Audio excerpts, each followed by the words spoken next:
We can go ahead and get started. Good morning, everybody. Thanks for being here for our Peace Through Planning Sunday School class. This is put on by our Care Connect group here at CTK. Care Connect is a wonderful group that helps us make sure that nobody falls through the cracks here at CTK and everybody feels cared for, whether it's phone calls, cards, meals, helping drive to doctor's appointments, anything like that. If you have a need like that, let us know, and the Care Connect folks can help you with that need.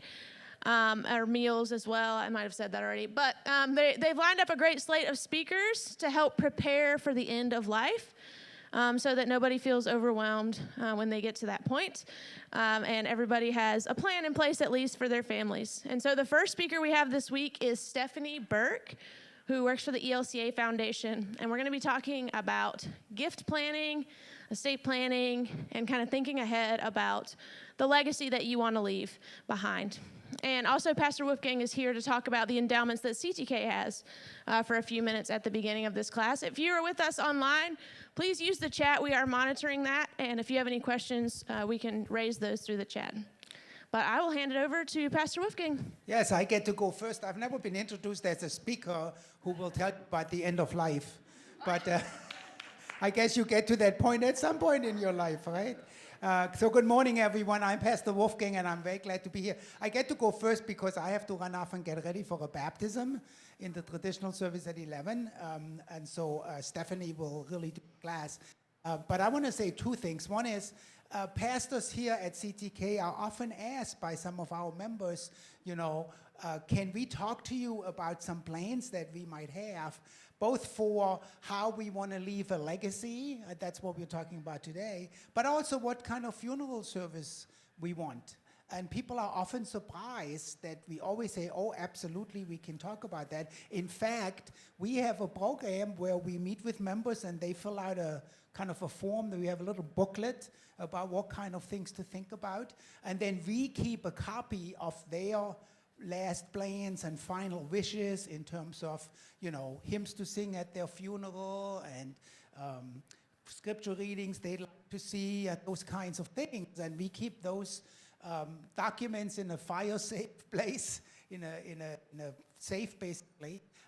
And then when there is a funeral, sometimes years later, we are able to pull that out. So if that's something you are interested in, you can always talk to any of us pastors about doing that and get one of those booklets and then fill out that form and leave that with us. The second thing I want to talk about is endowments here at CTK. 4 years ago, right before the pandemic, so 2019, this congregation voted to establish a new endowment fund. It's called the Cornerstone Fund. It's a legacy fund. And the idea of this fund is that it would generate income for the operation of the church. The way many universities live off their endowments, right? And many nonprofits have to have some endowments. This church traditionally has not had an endowment fund that supported the general operation, which is somewhat surprising because a lot of large churches do have that. And so we felt the need, the leaders and the church council at the time, to establish such a fund, and we did. And the plan was that as soon as this fund was established, we would then go into a campaign to tell people about it so that they could put it in their wills, and if there was a big gift they wanted to make, they could think about this. And then, of course, you know what happened, right? In March of 2020, a little pandemic came along.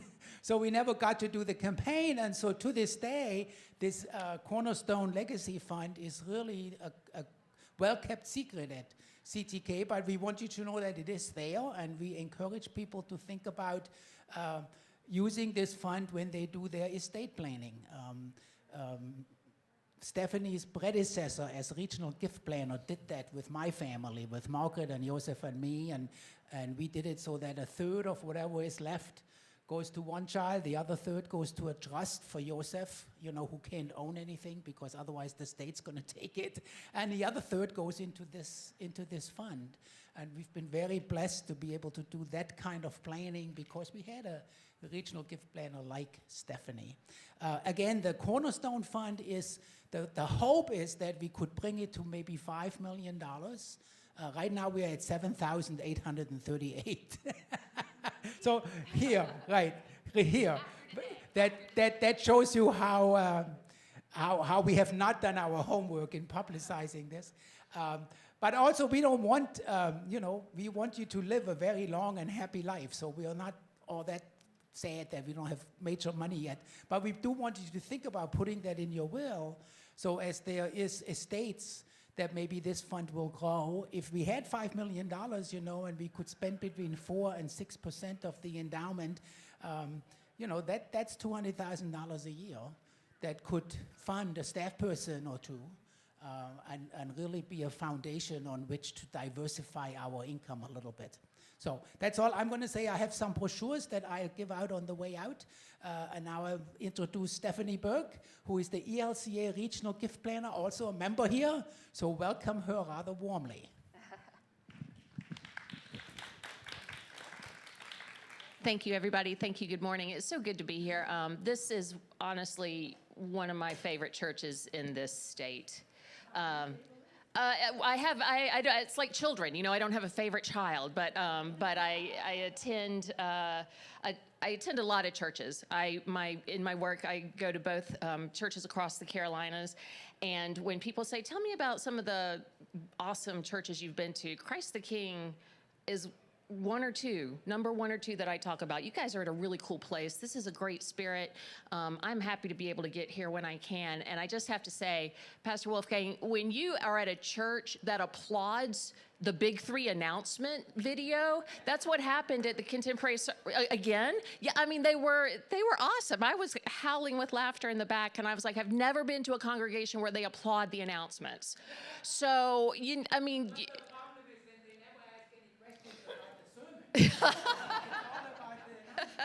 Well, see, Pastor Wolfgang, we actually have a private Facebook group where we talk about your sermons. You're just not aware about it. Yeah. But anyway, thank you so much for coming.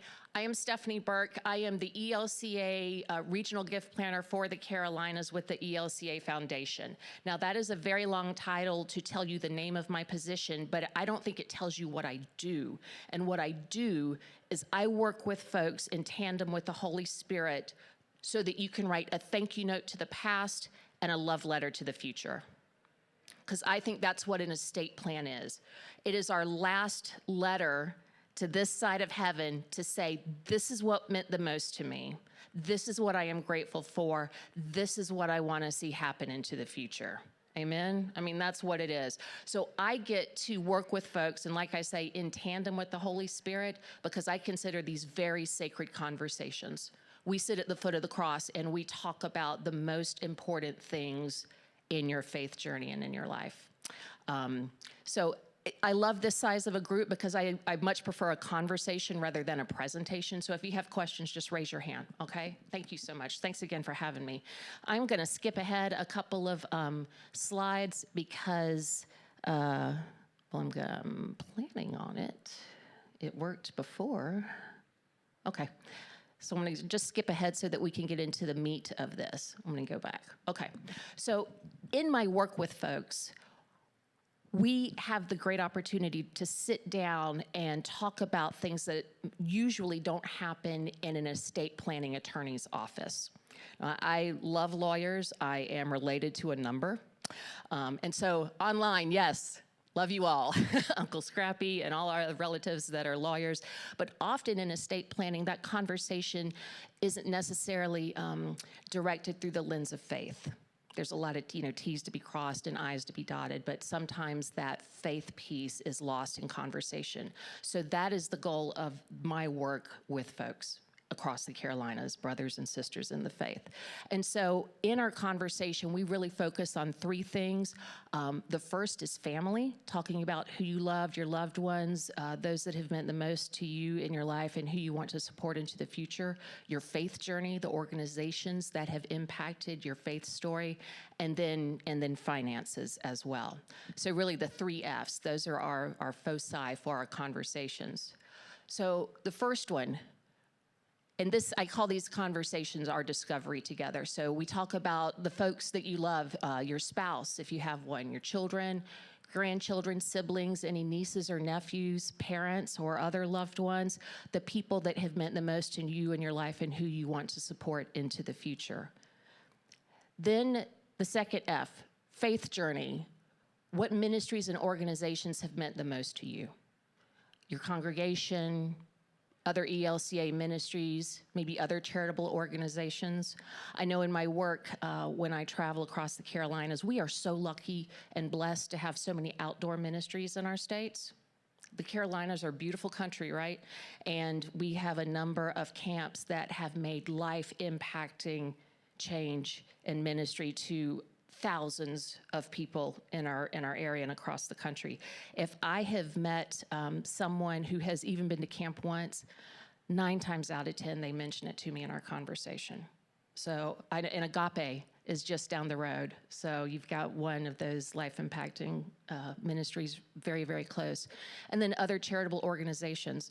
While I help people put a plan in place that represents their faith and their family, certainly the ELCA and ministries like it are part of our conversation, but there are also other organizations that are very impactful to people. And I help put those plans in place as well. So for example, a lady asked me one time, she's like, Stephanie, I definitely want to leave, remember my congregation in my estate plan, but would you also help me put something in place for Habitat for Humanity and for my university? And I was like, yes, I want to help you walk this gift all the way to the exact design that you want. So I help put those things in place as well. And then the last F, finance. We talk about what you spent a lifetime building. And honestly, this is one of the most profound parts of the conversation that I have with folks. Because raise your hand if you've ever taken a look and added up everything that you have at one time. You know exactly how much is in your estate plan. Really? This is why I love this congregation. Because that is, maybe 2 or 3 people raise their hands. Good for you. Most people haven't. So that when we sit down and we say, this is what you have in this account and this asset, this is what your home is worth, this is what your IRA or your life insurance, and we tally all that up, people are often brought to tears because they had no idea how much they had. I spoke with one lady and I tallied it up and I just looked at her with a kind of hidden smile on my face and said, how much do you think you have? And she kind of threw out a guessed number. And I was like, you have more than twice that. And her eyes welled up with tears and she's like, I had no idea. I've worked all my life, but I had no idea how much I had. And then the spirit of generosity that knowledge was able to bring into our conversation about how she wanted to write that thank you note to the past and love letter to the future was a joy. There was nothing that felt like a burden or just I have to do this. It was a joyful response to that knowledge that she had, that what she had worked so hard for was as much as it was. So finance, it really, we are often able to have a greater capacity to leave a legacy for loved ones in ministry than we even have in our imagination. So then the next part of the conversation is the fun part. This is how much there is. Now what do we do with it? Who do we gift it to? What organizations do we support? And that's the very fun part of the conversation. So what I say is there's really 2 approaches to think about how to put this legacy plan together and think about how I can gift loved ones, family, and other organizations in ministry. One approach is slice the pie, and the other is layer the cake. And I want to talk how we slice the pie to begin with.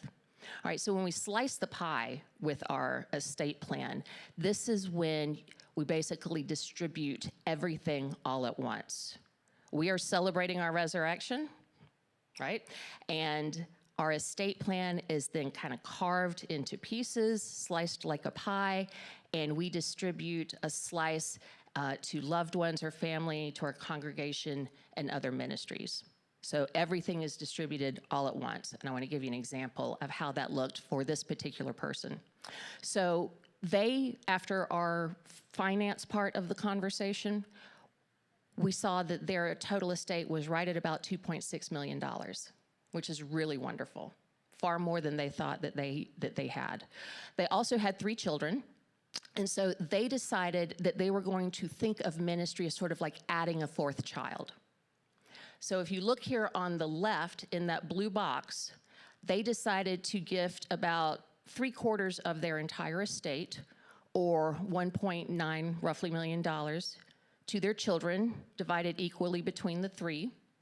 And then the other remaining portion of their estate in the orange box, which was about $620,000 roughly, they decided to give to ministry. Now, that's going to happen all at once, designated immediately through their bequest.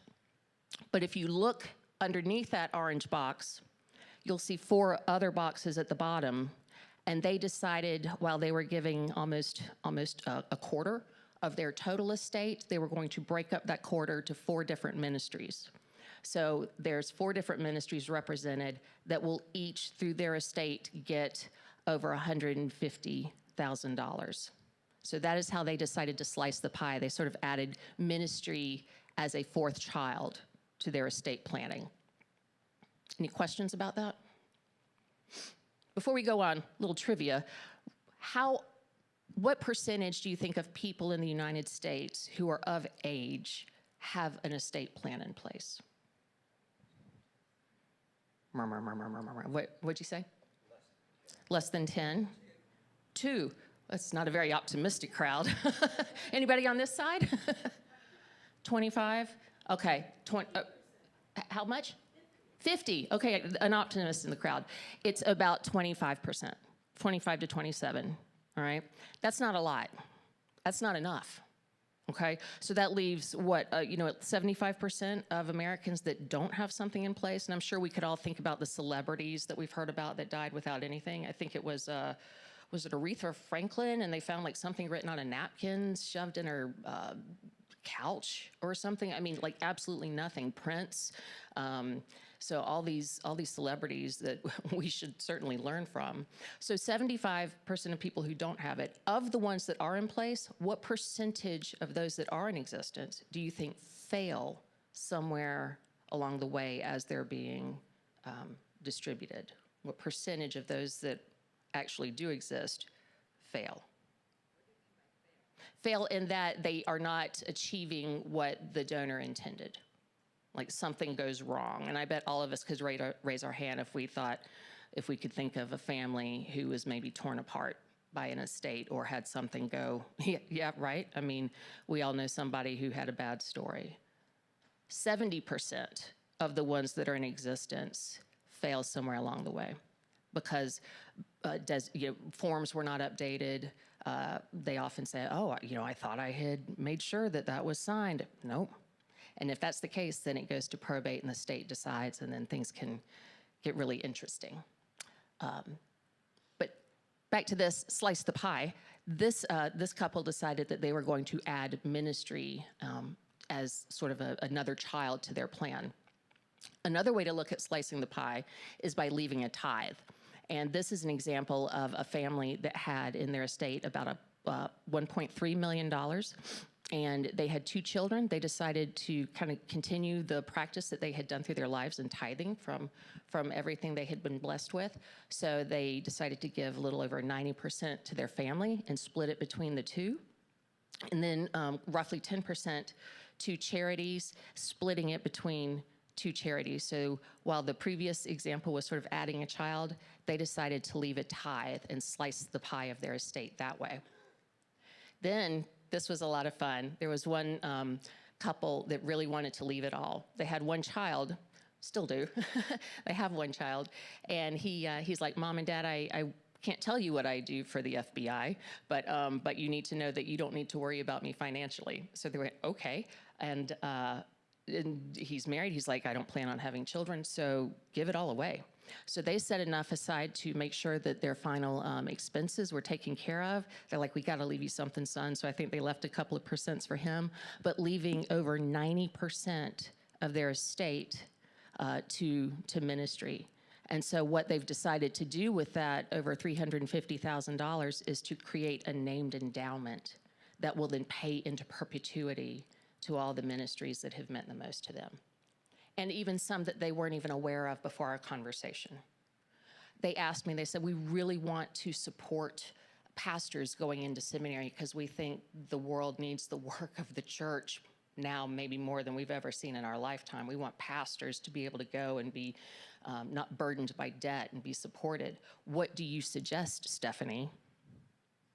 And I said, well, I know that our camps are our #1 pipelines into seminary. He said, are you aware of one that's particularly good? And I said, yes, it's down the road from Christ the King in North Carolina. And so they have never set foot at Agape, but they're going to be giving to it through their named endowment because they know that it is a great teaching presence and it's one of the #1 pipelines into our seminaries. That's pretty incredible. Just like I said, these conversations happen at the foot of the cross. Okay? So that was a slice the pie approach. Now I want to offer to you the layer the cake. Basically, this is the idea of using a trust. And if you look at where it says distribute assets over time, which is what this trust does, we're going to talk about what a charitable remainder trust is. Has anyone ever heard of a charitable remainder trust before? Okay, you have? Excellent. All right. This is a trust that is often called the Giving Twice Trust. And just keep that in mind as we kind of talk through how it works. So first layer of the cake, if you look down at the bottom of our slide, it says to establish and fund the trust. And so that's the first layer. We establish it through an asset, through the estate plan, through the will, and then that asset kind of, once it's funded, kind of kicks the trust into gear, and the trust assets are invested over time. So that's layer #1. Layer #2, that trust then distributes income to either you or loved ones for your lifetime or for a period of up to 20 years. Now that sounds kind of odd, my lifetime or for me or my loved ones. If it's funded during your lifetime, it can pay you for your entire life, should you choose. If it's funded after your lifetime, pays loved ones for either their entire life or for up to 20 years. And then that third layer, it's been invested this whole time. So when that period of time is over, what is remained in the trust, which is often even more than what it began with, now gets to ministry. Make sense? That's why it's called the Giving Twice Trust, because it gives to loved ones or yourself, and then when they no longer need it, gives to ministry, all with the same pot of money. I'll give you an example of how that has worked for a couple that I have become friends with and worked with. They have a son who has special needs, and just the one son, but he's never going to be able to live on his own. And they called me, and even though they had a plan in place, they were one of the 25%, and it was a beautiful plan. They had everything, all the T's crossed, all the I's dotted. But they said, we want to do more. We want to do more for our church. We want to do more for our community, which is pretty incredible. I mean, they sought me out during COVID, so the spirit with this family is truly amazing. So I said, well, let's talk about a charitable remainder trust, because they said we have to make sure our son is taken care of, and then after that we want to give to ministry. So they have put a charitable remainder trust in place that will be funded at about $1 million through their will. Once it is funded, it is going to then pay for the care of their son $50,000 a year for his entire life.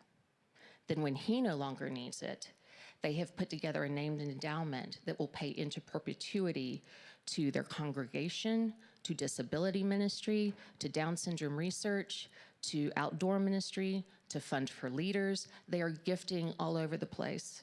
And compared to what their original plan was, they have tripled what they are giving to ministry, as well as increased their son's care by $50,000 a year towards his care for the rest of his life. They called me in tears saying, we are having so much fun talking about the different ministries and organizations that we're going to gift. We are having so much fun, literally. So that's just an example of how a charitable remainder trust can work. It really does it all. This is an example of another lady that I worked with. A little hard to read, at least I hope folks online maybe can see it a little better. But in the top, in that green layer, it says layer 1. She has a sister that she needs to help support in her lifetime. And so what she did was she took the asset of her IRA. In this case, it's a little over $350,000. She decided to fund a charitable remainder trust with that. It will pay to her sister for her sister's lifetime. Her sister is sort of represented on the left in the blue. And it will pay to her sister a little, just under $18,000 a year for life. Then when her sister no longer needs it, it will then pay to her own 4 children for 20 years. She decided to give them a gift out of it for 20 years. So each of those 4 children is going to get a little over $4,000 a year for 20 years after her sister has already been taken care of through the end of her life. Then when that 20-year period with her children is finished, if you look over here to layer 3, she will then, it's guesstimated because of its investment and the time that it's been invested, sort of that period of 20 years and her sister's lifetime. They anticipate that that trust will have in its remainder about $650,000. And you see what it started with. It started with $350,000. So over the time, it is now, almost doubled that. And so she has decided to put together a named endowment that is then going to give ministry into perpetuity.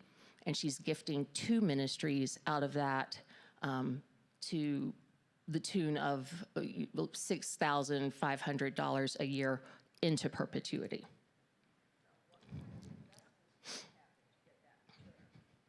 The investments that we entrust these trusts with are a crackerjack team of investment managers that include Hamilton Lane, J.P. Morgan, Grosvenor. So they use alternative and,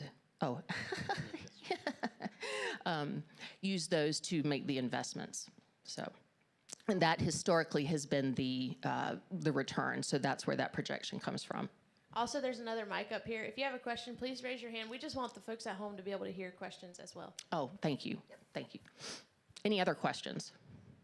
The question was, for those online at home, what investments do we use to get to those projections? Thank you. Any others? Okay. All right.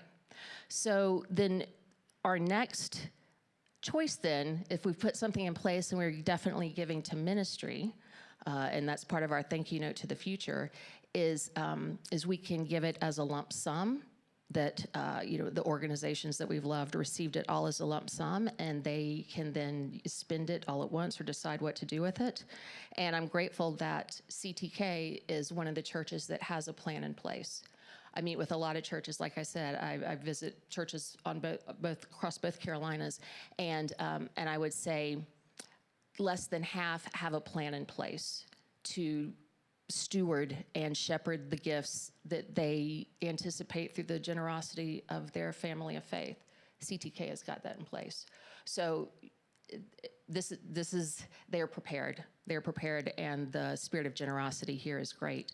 So a lump sum can come through and be gifted to the church all at once, or you can take that amount and turn it into an endowment that will then pay into perpetuity. I'll give you an example of someone who's doing that. There's a lady down in Charleston, South Carolina. She attends St. Matt's, which is the historic one downtown. They call it the Pink Lady, if you've ever been, because it's sort of a dusty pink color. And she is the same height when she sits as when she stands. She's just a tiny, like she's sitting and then she stands and the height doesn't change. She's a Spitfire, a retired pediatric oncologist. So just let that sink in. She has some stories. No children, never married, very well thought of in her congregation, a pillar of her congregation and community and the medical community. And she met with me and she said, I don't need another tchotchke in my life. I don't need another scarf. She's 80-something years old. I had to wait 6 months to get on her calendar because she was so very busy. She's my hero. But she said, Stephanie, I want you to help me figure out how to give my offering from heaven, which I think is a beautiful way to think of it. So we sat down, we looked at her estate, we came up with that number, and I said, you have got, you've been blessed, you have been wise, and you have built an amazing estate plan. What do you want to do? She said, I want to make sure that my church is taken care of. I want to give my offering from heaven for forever. So she decided to transfer stock into an endowment that will pay to her church now. She's doing it now so that she can see the benefit of it and see what her church does with it. And what I love is that every Christmas, when she sends out Christmas cards, she includes a little note that says, if you want to remember me at this time, please don't feel like you need to send me anything. Please give to my endowment. So she is building that endowment during her lifetime, and the number one donations to that are not even from her church. It's from the medical community in Charleston. So they are helping to make sure that St. Matt's is going to be taken care of all the way into the future. So she created an endowment to do that. As she says, give my offering from heaven. Any questions about that example? Okay. These are some of the questions I frequently get asked. Well, what if how about if I use a DIY, a do-it-yourself on Zoom or online? Those are some really good resources to maybe take a look and start and do some education, but there is great value to be had in sitting down and having the conversation and looking through all the paperwork together. My time comes at absolutely no obligation. I don't work on commission. I have absolutely nothing to sell. My ministry is to meet with folks across the congregation and make sure that if you have anything in place, that you're one of the 25%, that it still achieves what your original intent was, that you are not one of the 70% that has it fail along the way. That's one aspect. But because I am supported by the synods, by Agape and other affiliated ministries, there is no obligation to meet together, and I have absolutely nothing to sell. So just having a conversation together adds a lot more value than necessarily just going to LegalZoom or pulling up something online. Well, we have a plan in place. Excellent. Thank you for doing that. It is a gift to your families. Right, Jenny? It's my sister in the back, and she can be like, yes, having a plan in place is a gift to your families. Would there be value in taking a look at it and making sure that it still achieves what you want it to? Because the normal span of time when people write their plan and then take a look at it, how many years do you think it is? 30. They generally write it when they have kids, kind of forget about it, then maybe a grandkid comes along, and they go, maybe some things have changed. Maybe we need to take a look at it and update it. So if you have a plan, wonderful, but I think there would be value in maybe taking a look and seeing if anything needs to be updated. Well, what if things change? The one constant is change. We know things will change. And so that's why it's important to take a look at your plan and maybe sit down with another pair of eyes and review it. And when folks work together, when we work together every year and a half or so, I'll reach out and say, here's what I have on file. This is the plans that we talked about. Has anything changed? Do we need to meet and update?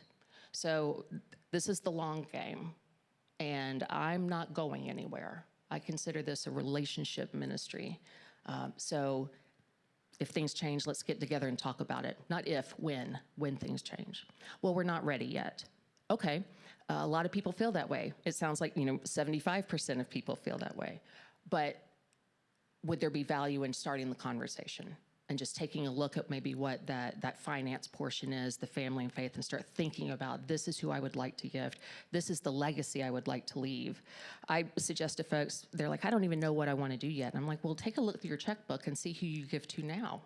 What's important to you now? What do you want to make sure is around for your grandchildren in the future? And so even if you're not ready yet, are you ready to start the conversation and start thinking about it? So we sit down, we have a conversation together. We talk about those three things: family and loved ones, faith, and finance.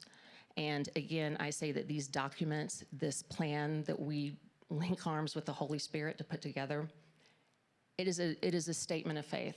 A friend of mine said, your legacy plan is a statement of faith. I went a step beyond and I said, it's not only a statement, it is your exclamation mark of faith, because it is the last statement of faith that you make.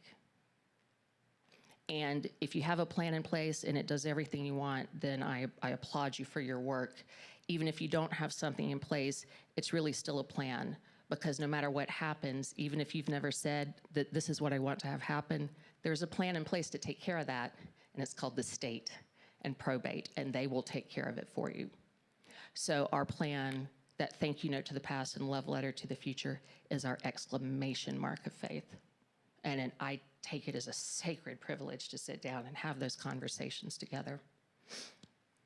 So, any questions so far? You guys are really good. I want to share with you a conversation that I wish I had had. And I'll preference this by saying that any of our conversation, everything you share with me is completely confidential. I say I'm the information tombstone when it comes to me to die. It does not get beyond me. So everything is confidential. That being said, I will share from my own experience a conversation that I wish that I had been able to have. And my sister will probably nod her head because she knows this story as well. That's my sister, by the way, in the back. Hey, Jen, yeah, she's wait. You often see her probably with a camera around her neck. She's been here a long time, and she and her husband, Cary. But in our family, our grandparents had put in place a plan that did not work out to what they had intended because they had forgotten to update a document, a very crucial document. And instead of their estate being divvied equally among their children, it ended up being very heavily gifted to one of them, like to the tune of about 75%. That's a lot, y'all. And do you think that builds good feeling and goodwill among siblings? Not so much. So if we had been able to sit down and go through their documents and take a look at that, I might have been able to say, oh, Grandma, Granddaddy, this does not do what you think it does. And we could have avoided that.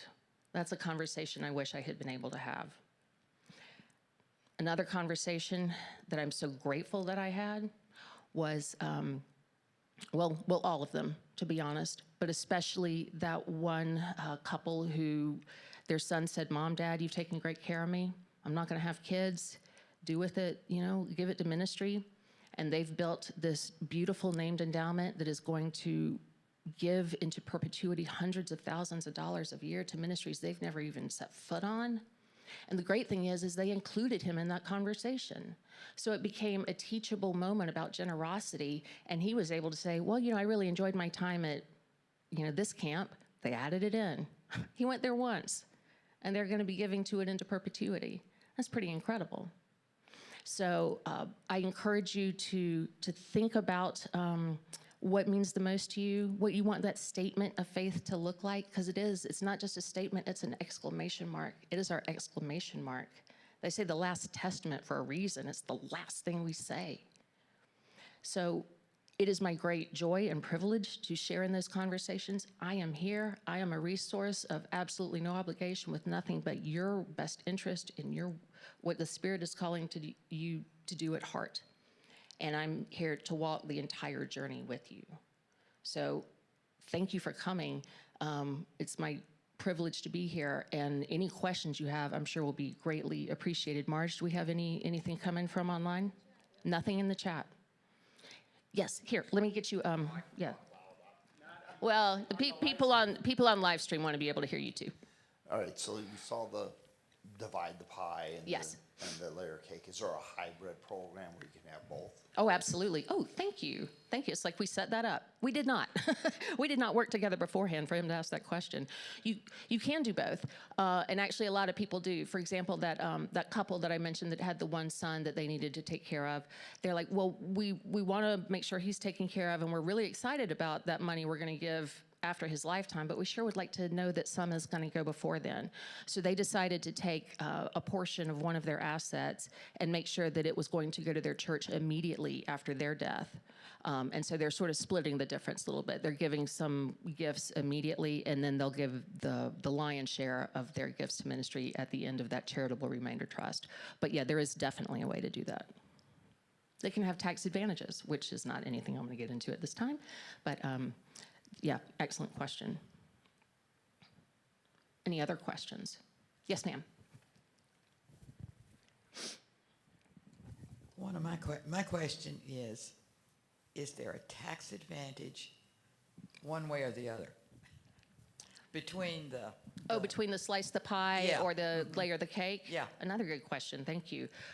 There are tax advantages to both. It just depends on what you want to have happen.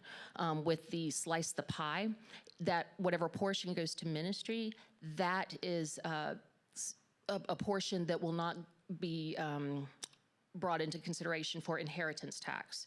I'll give you an example of somebody who is making a change based on that exact knowledge. I was talking with a gentleman in Charlotte, and he said, well, this is what I've got in place. I've got 2 nieces. I've told them my wishes, but he didn't write them down. He just sort of told them. He's like, I'm leaving it all to them, and then they know what to do with it. I love that. Yeah, maybe not. I mean, I'm glad that he has that level of trust. I have heard of other people who had that level of trust, and it didn't work out. So I said, instead of putting the burden on them to do that, because what's going to happen is they're going to pay the inheritance tax on the money that he intends for ministry. I was like, if you carve that out if you carve it out directly to ministry, they're not going to have to pay the tax on that personally and then give it to ministry themselves. It's like, oh. So now he's redoing that portion of his plan to not put that on their shoulders to then divvy out. It's going to be gifted immediately through his bequest. So there's definite tax advantages with that. And then the same with the layer the cake with the charitable remainder trust. All that money that will go into fund the trust goes to the ELCA Foundation to then be enacted into the trust. And because we are a nonprofit, none of that is included in inheritance tax as well. But it'll pay out dividends to loved ones. And so they'll have to pay ordinary income tax on that. But there is no inheritance tax that will be taken off from the very beginning. So there are some tax advantages to both. Thank you. Excellent question. Excellent. 10 points to Gryffindor. Yeah. From the vault. It's amazing how long Harry Potter's been around, isn't it? And I have people going, what? I'm like, oh, boy. So thank you. Excellent question. Yes. Thank you, Pastor Dan. So is the trust set up through the ELCA, or do you set it up through a private company? That is an excellent question. Any estate attorney can put a charitable remainder trust in place for you. It will generally cost between $3,000 and $6,000 to do so, which is a chunk of change. Because the ELCA Foundation exists to help people make the plans that act as that statement of faith, we have an estate attorney on board who takes care of some of that legal paperwork. So to do it through the ELCA Foundation would cost $760 as opposed to $3,000 to $6,000. And then it is managed, it is invested, and then distributed per your instructions when that time comes. If you take a look at this brochure that I handed out, and is there anybody who doesn't have one? Thank you, Pastor Dan. You take a look at that, that has some examples of some of the different giving vehicles. Any of the ones that are listed, I can help put in place for you. And again, any estate attorney could also do the same. However, if you go, when you go, because you know it's going to happen, when you go to make changes to that plan, it's going to cost legal fees because you're going to have to meet with the attorney. Because the foundation wants there to be flexibility in the plans because we know things will change, anything can be handled with just in writing and a wet signature to update the plan. I'll give you an example of that. Actually, Pastor Dan, would you also pass out some of these? Before I go into this next example, this is a chart of the different kind of giving vehicles that I can help put into place for you, and a list of the different items that they achieve. So I recommend you take that home and take a look at it. You can think, wow, it'd be great to put something into place that will give, but also pay me income during my lifetime. At the very minimum, it can help you think about the different options that are out there.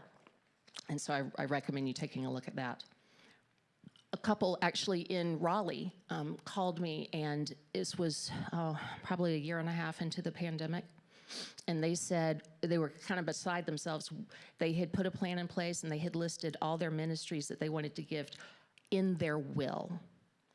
And they, during COVID, realized that 3 of those ministries of the 10 that they listed had closed up shop. They were no longer viable. They had to close up during COVID. So they're like, now we have to go to our attorney and make changes.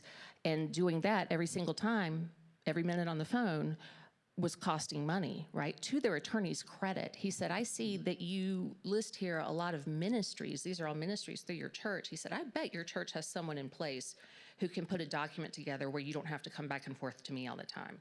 So he called me, which was incredible. I was like, oh, hello.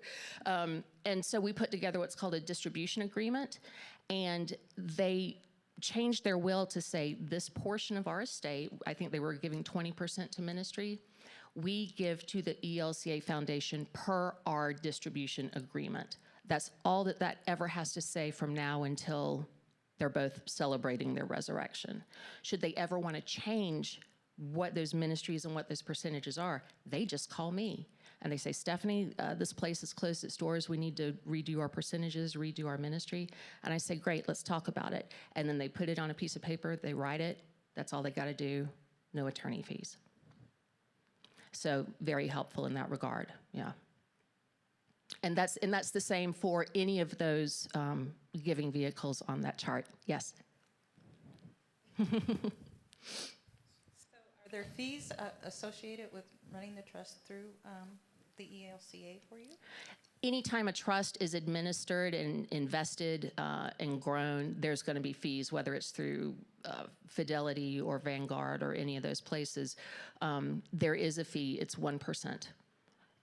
And it doesn't change, and that's all inclusive. So there's no hidden other fees. There's no hidden distribution fees. There's no hidden sign-up fees. None of that. No edit, no change fees. That is all inclusive, and so it's a 1%. Mm-hmm. Yeah, absolutely. Great question. Yeah. Any other questions? Yes, ma'am. Dan's getting his extra steps in today.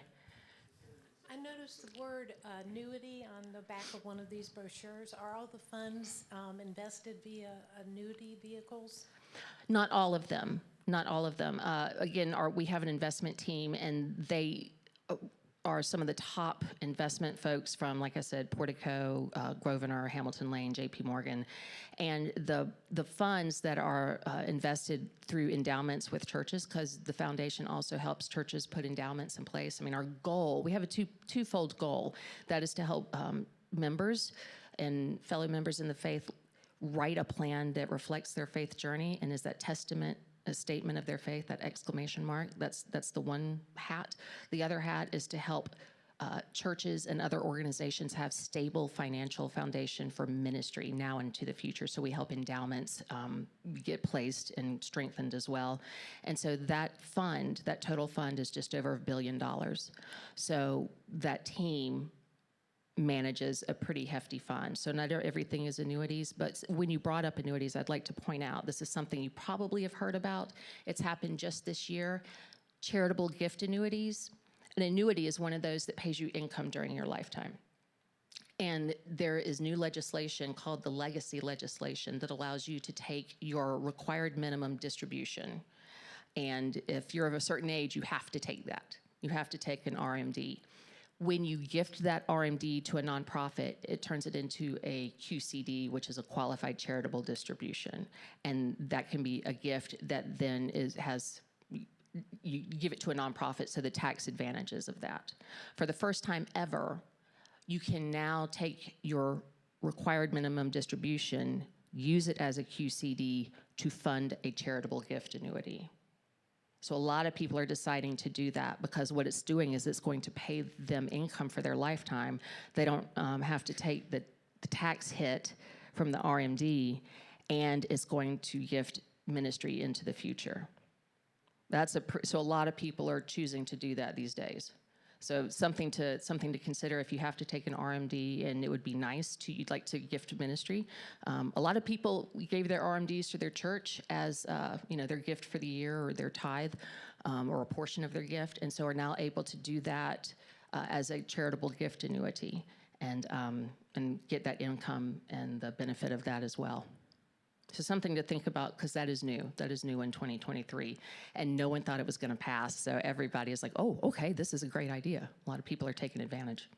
What is the difference between a trust and an annuity? An annuity is it's going to pay you, all right? So, and I mean, there are some similar, I guess, benefits. Like the charitable gift annuity is income to your lifetime, and then it's going to gift ministry. For example, another gentleman in Charlotte, he's put a charitable gift annuity, or we call it a CGA, because in the ELCA we talk in letters, don't we, Pastor Dan? I feel like I'm swimming in alphabet soup every day. So a charitable gift annuity he has put into place using his required minimum distribution for he and his wife. It's going to pay to them through their lifetime, and then it's going to go straight to ministry, the remainder in it. It is not invested in the same way that the charitable remainder trust will be. The charitable remainder trust can also gift to people during their lifetime, but then it can also gift to others after their lifetime. And with charitable gift annuities, it has to be a spouse if it's a required minimum distribution. So there's some different layers to it. Gets in kind of deep, yeah, so. Yes.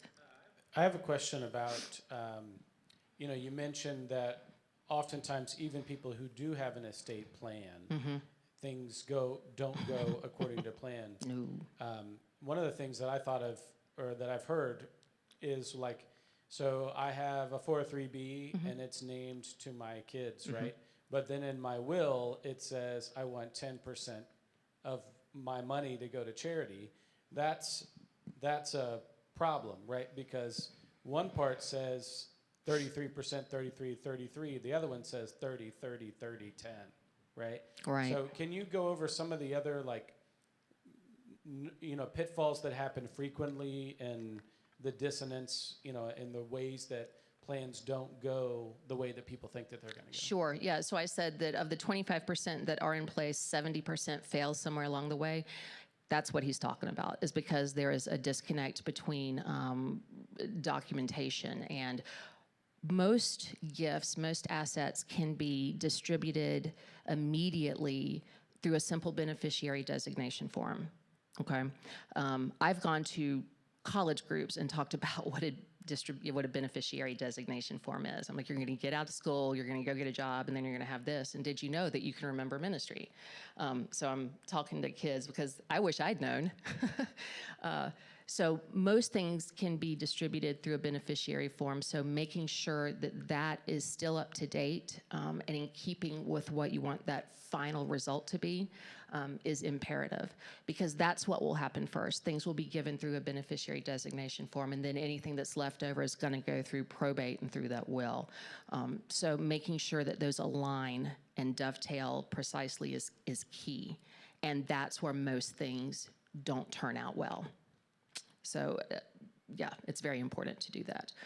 So I've worked with folks who said, well, I know that this asset goes to this relative. And I'm like, when's the last time you looked at that paperwork? Oh, when he started his job, which was how long ago? 15 years ago. Let's take a look at it.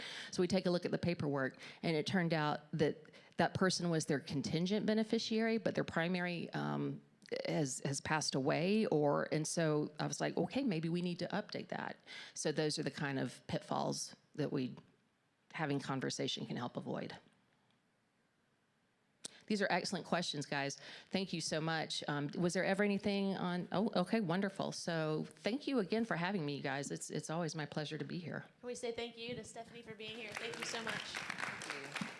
And her information is on the materials that were handed out, so please don't hesitate to reach out to her. Thank you so much, Stephanie. Yeah, please don't. I mean, this is my contact information. I either have a business card or wrote my name and phone number on the back of that pamphlet. It helps me tremendously to keep my records accurate. There is a little white piece of paper in your brochure that I handed you that just looks like that. If you could fill that out for me, that would be super helpful to me. Just take like a minute or two. And if you could maybe write somewhere on it, if there was anything that you would like to learn more about that I didn't cover in this presentation, it helps me make presentations in the future better. So it would just be a true help to me if you could just take a moment to fill that out, and then I'll collect it from you. Thank you so much. And next week we will be in the sanctuary. So this class will be in the sanctuary from here on out. It was only in here today because of the cantata. And next week we have David Blue, who deals with like estate sales and what to do with your belongings, because that's another question, right? What do I do with my belongings? I don't want to leave my house full of things for my children, right? Things like that. So yeah, Pastor Daniel says, please don't. So yes, that will be next week, but we have a great slate of speakers throughout. And then of course we'll end with the session that Pastor Wolfgang mentioned earlier about how to plan your service here at CTK. So we look forward to seeing you again next week. Invite your friends, and thank you all so much. And thank you to Stephanie.